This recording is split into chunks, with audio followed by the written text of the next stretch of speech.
Fragilisé depuis les attentats du 11 septembre, le transport aérien est aujourd'hui victime de l'économie mondiale. L'ouverture à la concurrence à la fin des années 90 a redistribué les cartes de ce marché en pleine mutation. Le commissariat général à la stratégie et à la prospective dresse le nouveau paysage du ciel européen. Il ne reste aujourd'hui parmi les grandes compagnies que 3 grands groupes, le groupe Air France-KLM, le groupe anglais IAG qui comprend British Airways et Iberia, et la Lufthansa. Il y a 30 ans, il y avait une compagnie aérienne par pays. En revanche, on a vu naître depuis une quinzaine d'années de très nombreuses nouvelles compagnies, les plus célèbres étant les 2 grands low-cost que sont Ryanair et EasyJet, qui ont effectivement amené sur le marché un bouleversement total.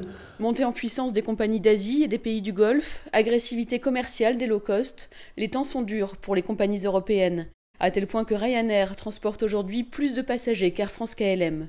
Le pire scénario de la note d'analyse prévoit d'ailleurs une disparition de la plupart des compagnies historiques à l'horizon 2030. Pour éviter une telle situation, le rapport formule 3 propositions. Éviter l'alourdissement des charges et des taxes qui pèsent sur les compagnies européennes, assurer une plus grande équité dans la concurrence, peser le pour et le contre avant de permettre aux compagnies étrangères d'exploiter une ligne aérienne. Longtemps, ça a été extrêmement réglementé, ce qu'on appelle les droits de trafic, c'est-à-dire l'autorisation d'exploiter une ligne d'un point à un autre. Si on libéralise, ça veut dire que n'importe quelle compagnie du monde peut venir librement. Exemple, sur Paris-New York, ça voudrait dire que des compagnies chinoises ou asiatiques pourraient venir sans aucune condition concurrencer les compagnies européennes ou américaines.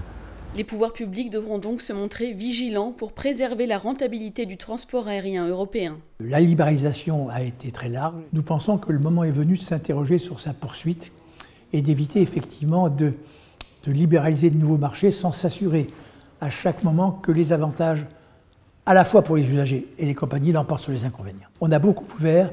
Faut-il ouvrir encore beaucoup et davantage? La question que nous disons, c'est peut-être, mais pas n'importe quand, pas n'importe où, pas n'importe comment.